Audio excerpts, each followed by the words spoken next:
सो रहा होगा। हाँ देखो फोरियर ट्रांसफॉर्म का दूसरा क्वेश्चन। हाँ, फोरियर ट्रांसफॉर्म क्या होता है उसकी डेफिनेशन, उस पर आधारित एक क्वेश्चन कल बताया गया था। अब देखिए फोरियर ट्रांसफॉर्म पर आधारित दूसरा क्वेश्चन। दूसरा क्वेश्चन ये है जो कि हमेशा ऑल यूनिवर्सिटी में आता ही रहता है। उसको देखो क्या है क्वेश्चन। दूसरा ये है, फाइंड,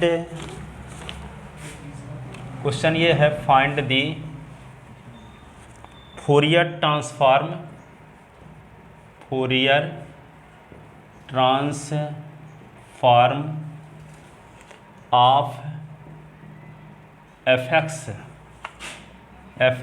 इज इक्वल टू, ये है 1 माइनस एक्स स्क्वायर, कब मॉड ऑफ एक्स की value is less than or equal 1 और इसकी वैल्यू 0 है जब mod of x is greater than 1। ठीक है, ठीक है। तो इसको आपको सॉल्व करना है। Find the Fourier transform of, इस फंक्शन का फोरियर ट्रांसफॉर्म आपको निकालना है। ठीक है, तो इस फंक्शन का फोरियर ट्रांसफॉर्म निकालने के लिए क्या करोगे, इसका देखो सलूशन। तो ये लिखो when mod of x is less than 1 की मीनिंग क्या हुई, देखो यहाँ पे mod of x is less than or equal 1 है, तो इसी को लिख सकते हैं हम क्या, plus minus x is less than or equal 1। Mod हटाओगे तो क्या लगेगा, प्लस माइनस। इसका अर्थ ये हुआ कि x is less than or equal 1 और minus x is less than or equal 1।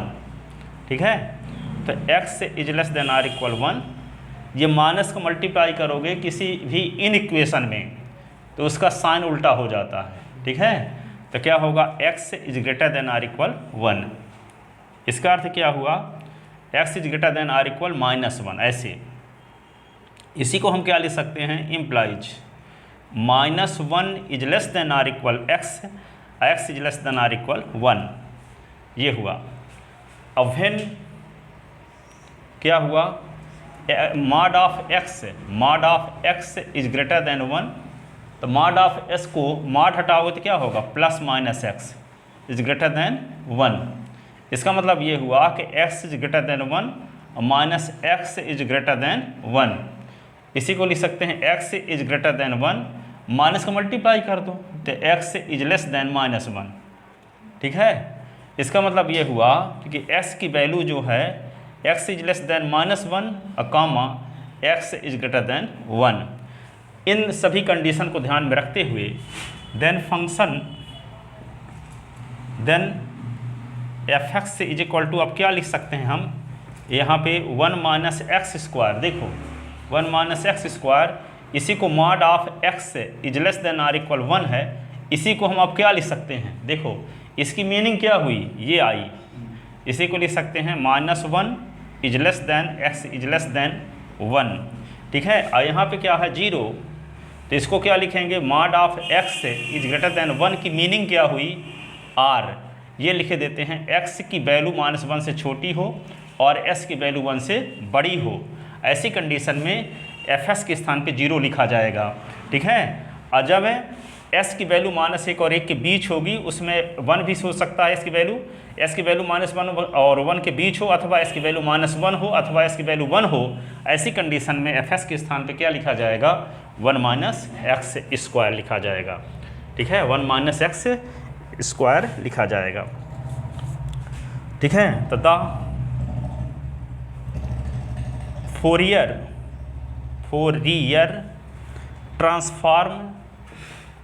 Transform of f x is given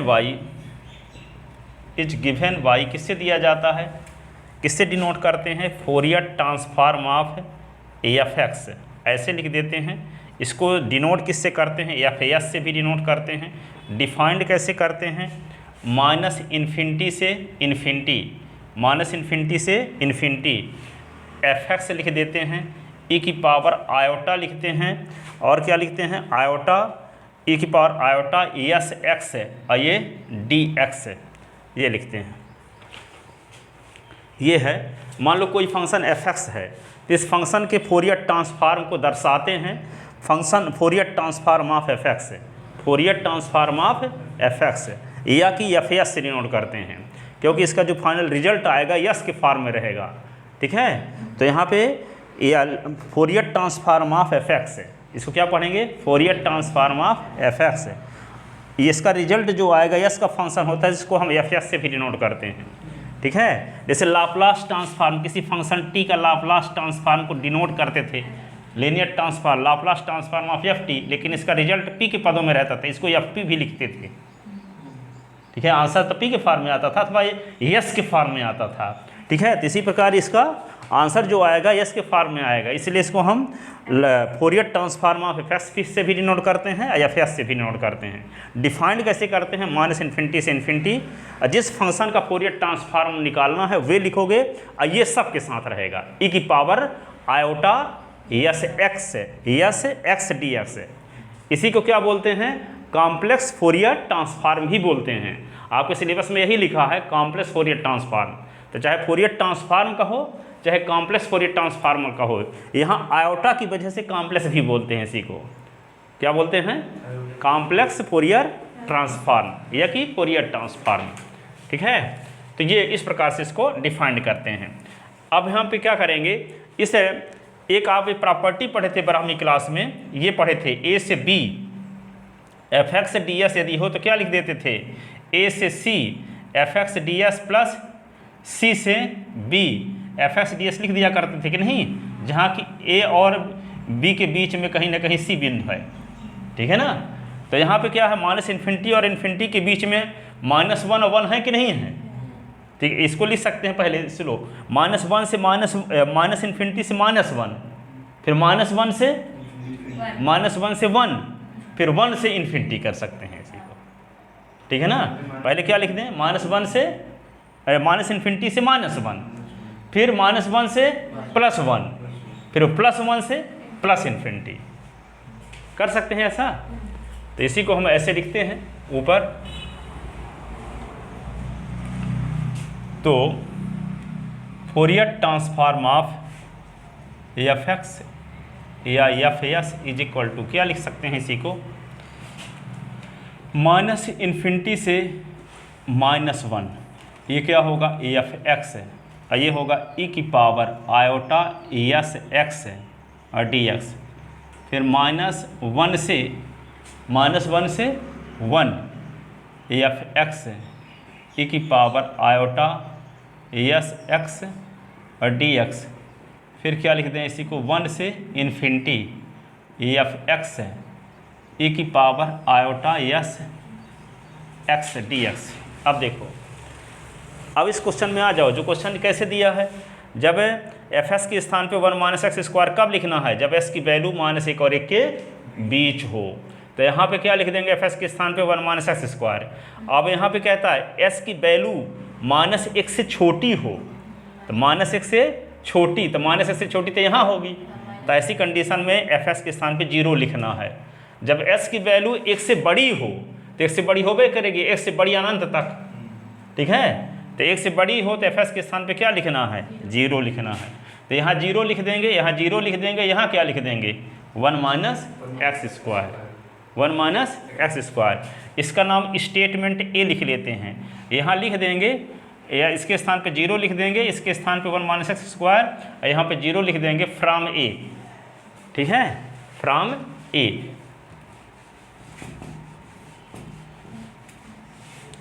तो ये क्या होगा, f(s) = -∞ से -1, ये हो गया 0, e की पावर आयोटा यस x, ये dx, यहाँ क्या लिख देंगे, -1 से 1, f(s) के स्थान पे क्या लिख देंगे, 1 - x², और इसके स्थान पे e की पावर आयोटा यस x, ये हो गया dx। ठीक है, अब यहाँ पे देखो क्या लिख दोगे, 1 से इन्फिनिटी, और f(s) के स्थान पे क्या लिखोगे, 0, e की पावर आयोटा यस x, ये dx। ठीक है, अब इसी को क्या लिख सकते हैं, f i s is equal to, ये क्या हो गया पूरा जीरो, ये भर बचा -1 से 1, 1 माइनस एक्स स्क्वायर और ई की पावर आयोटा एस एक्स ये डी एक्स। ठीक है। आप लोग 12th क्लास में पढ़े थे आई लेट, इसकी मीनिंग समझते हो? आई का मतलब इन्वर्स ट्रिग्नोमेट्री, साइन इन्वर्स, ठीक है, कास इन्वर्स, इसका ये लॉग, इसका एक्स अथवा एस की कोई पावर, ऐसे ट्रिग्नोमेट्री साइन एक्स कास एक्स, ठीक है, एक्सपोनेंशियल ई की पावर एक्स ई की पावर ए एक्स, ऐसे। ठीक है। तो इसको प्राथमिकता पहले क्या दी जाती है, पहले दो फंक्शन में इन्वर्स है तो इन्वर्स वाला फर्स्ट फंक्शन बनता है, यदि इन्वर्स वाला उपस्थित नहीं है तो लॉग वाले का नंबर लगता है, लॉग वाला भी उपस्थित नहीं है तो एल्जेब्रिक का नंबर लगता है। ठीक है। एल्जेब्रिक भी नहीं है तो ट्रिग्नोमेट्री, फिर एक्सपोनेंशियल। तो यहाँ पे देखो ये एल्जेब्रिक फंक्शन है, ये तो एल्जेब्रिक फंक्शन है तो इसका पहले एल्जेब्रिक आता है, बाद में ई आता है। तो इसको क्या करेंगे, इसको फर्स्ट फंक्शन मानेंगे और इसको सेकंड, और इंटीग्रेशन बाई पार्ट, खंडशः समाकलन हिंदी में जिसको बोलते हैं। तो ये क्या बोलेंगे, इसको फर्स्ट फंक्शन, इसको सेकंड फंक्शन, और दो फलनों के गुणनफल का समाकलन खंडशः समाकलन या इंटीग्रेशन बाई पार्ट कहलाता है। ठीक है ना। तो यहाँ पे इसको मानेंगे फर्स्ट फंक्शन, क्योंकि एल्जेब्रिक पहले आता है, एक्सपोनेंशियल बाद में। तो इसको हम ई की पावर आयोटा ई की पावर एक्स ई की पावर आयोटा एस एस को क्या मानेंगे, दूसरा फंक्शन। ठीक है। अब देखते हैं इसका सॉल्व करते हैं। तो आप ये जानते हो कि दो फंक्शन के मल्टीप्लिकेशन का इंटीग्रेशन करने का प्रोसेस क्या है कि नहीं। तो f s is equal to लिखोगे, लिखते क्या थे, फर्स्ट फंक्शन इंटू है ना, तो 1 माइनस एक्स स्क्वायर इंटू दूसरा क्या, दूसरे का इंटीग्रेशन, तो ई की पावर क्या लिखोगे, आयोटा एस एक्स ये और ये डी एक्स, और इसकी लिमिट लगा देते हैं पहले -1 से 1 ये। ठीक है। फिर फर्स्ट फंक्शन का differential D upon D x 1 माइनस एक्स स्क्वायर, दूसरे का इंटीग्रेशन ई की पावर आयोटा एस एक्स ये डी एक्स, और दोनों के मल्टीप्लिकेशन का फिर से इंटीग्रेशन एस के रिस्पेक्ट, और इसके पश्चात इसकी लिमिट लगा देते हैं क्या, -1 से 1। तो f s is equal to क्या होगा, देखो 1 माइनस एक्स स्क्वायर तो लिख ही दो अच्छे, और यहाँ पे क्या होगा, ई की 1 माइनस एक्स स्क्वायर इंटू लिखो ई की पावर आयोटा एस एक्स का इंटीग्रेशन क्या होगा। तो आप लोग ये पढ़े थे, ई की पावर ए एक्स का इंटीग्रेशन होता है ई की power A S upon A, S का जो गुणांक होता है उसका भाग, एस के सापेक्ष समाकलन कर रहे हैं, इंटीग्रेशन कर रहे हैं, तो एस का जो गुणांक होगा वो कांस्टेंट माना जाएगा। तो क्या लिखेंगे, ई की पावर आयोटा एस एक्स अपान क्या लिखेंगे, आयोटा एस, ये इसका इंटीग्रेशन हुआ, और यहाँ पे लिमिट लगा दो क्या, -1 से 1। इसका डिफरेंशियल करोगे तो क्या होगा, -1 से 1, फर्स्ट फंक्शन का डिफरेंशियल होगा 1 का 0 होगा, एक्स स्क्वायर का 2x, तो -2x हो गया ना, क्या हो गया, -2x।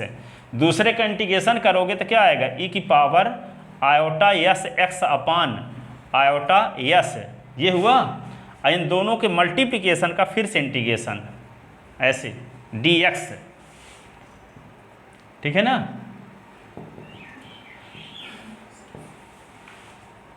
अब क्या करोगे, f s is equal to, यहाँ देखो अपर लिमिट रखते हैं, सुनो अपर लिमिट रखेंगे तो s के स्थान पर 1 रख दोगे तो 1 माइनस 1 0, तो अपर लिमिट 0 हो गई, और s के स्थान पे लोअर लिमिट भी रख दोगे माइनस लगा के तब भी 0।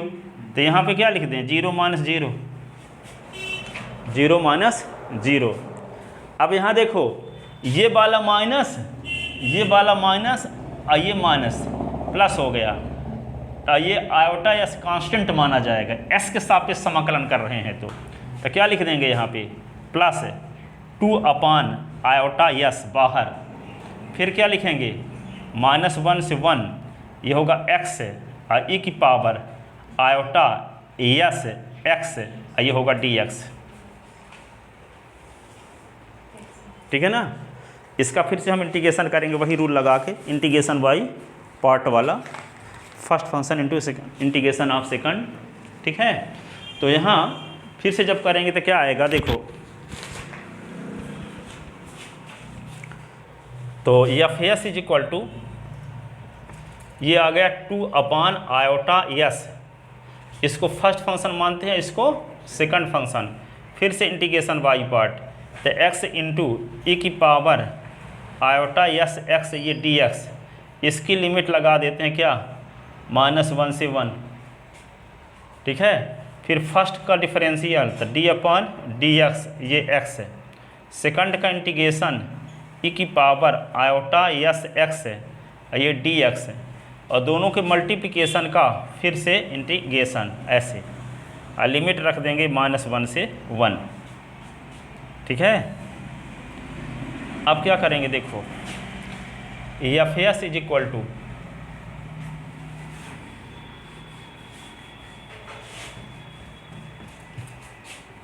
F s is equal to 2/i/s, ये तो बाहर है ही, ठीक है ना। इसको लिखोगे x ई की पावर i/s x अपान i/s, ये हुआ इसका इंटीग्रेशन, और इसकी लिमिट लगा देते हैं क्या, -1 से 1, और ये माइनस लगाए ही रहोगे, x का डिफरेंशियल क्या होता 1, तो ये क्या लिखेंगे -1 से 1, ये 1 हो गया, इसका ई की पावर i/s x अपान i/s, ये होगा dx, ऐसे, ठीक है। आप क्या करेंगे, देखो एफ और एस 2/i/s, इसमें क्या करेंगे, upper limit minus lower limit, ठीक है।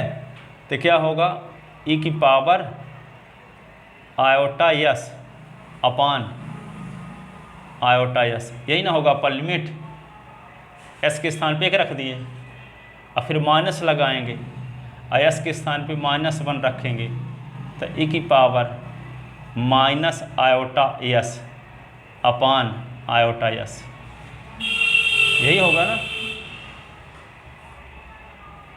ये -1 अपान i/s बाहर, अब इसका फिर से इंटीग्रेशन, तो ई की पावर i/s x अपान i/s, इसकी लिमिट लगा दो -1 से 1, ऐसे,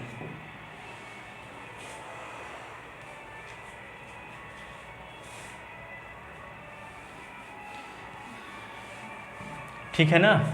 एफ/s इज इक्वल टू 2/i/s, ये देखो ई की पावर i/s अपान i/s, ये माइनस माइनस प्लस, ई की पावर -i/s अपान i/s, ठीक है।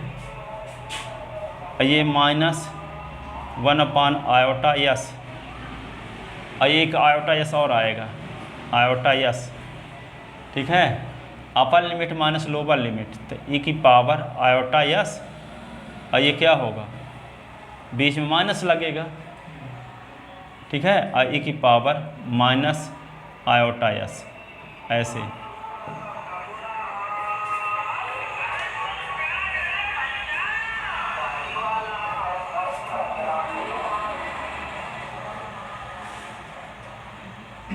तो f s is equal to 2/i/s, ये क्या होगा, ई की पावर i/s, ई की पावर -i/s अपान i/s, ये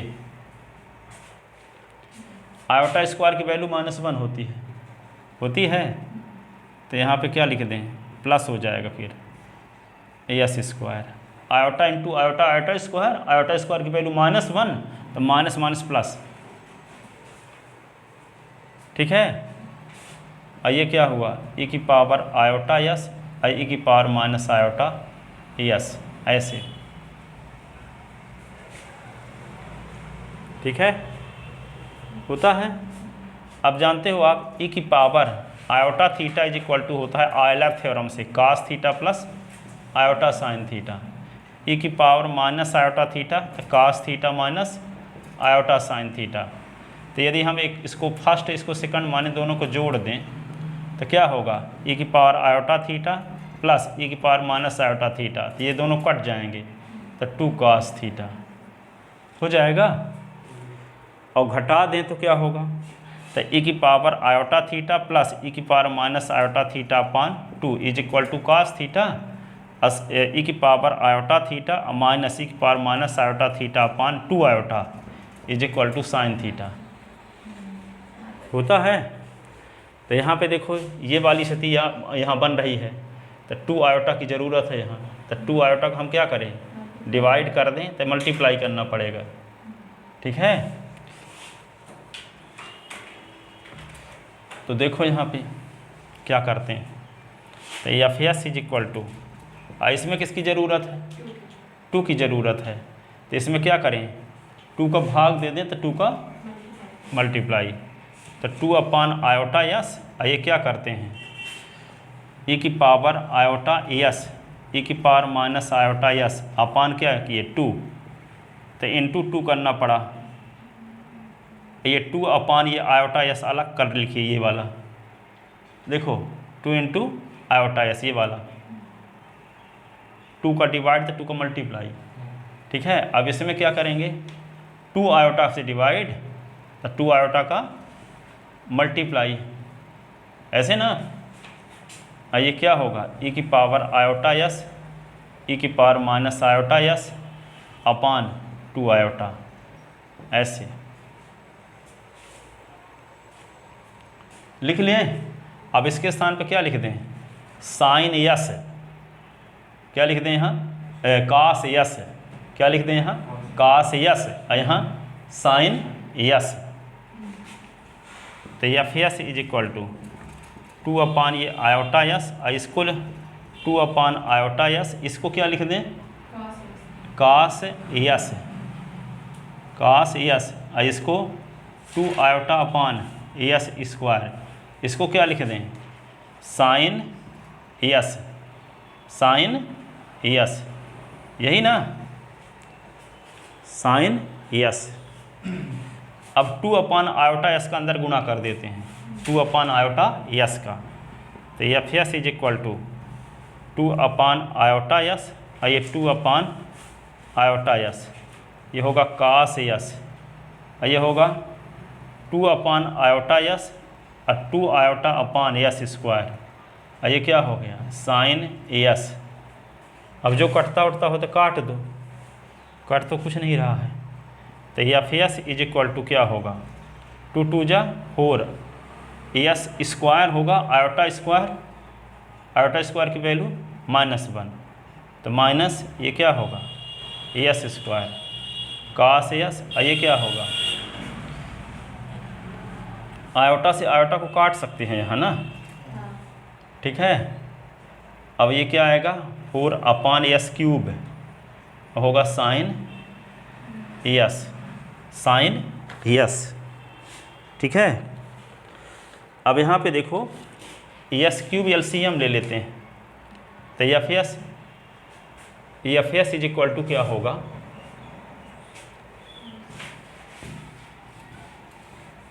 देखो f s is equal to LCM क्या ले लेते हैं s square s cube LCM s cube, यही ना। तो यहाँ पे क्या बचेगा फिर -4 यस अकाश यस, और यहाँ पे क्या आएगा 4 साइन यस, ठीक है 4 साइन यस।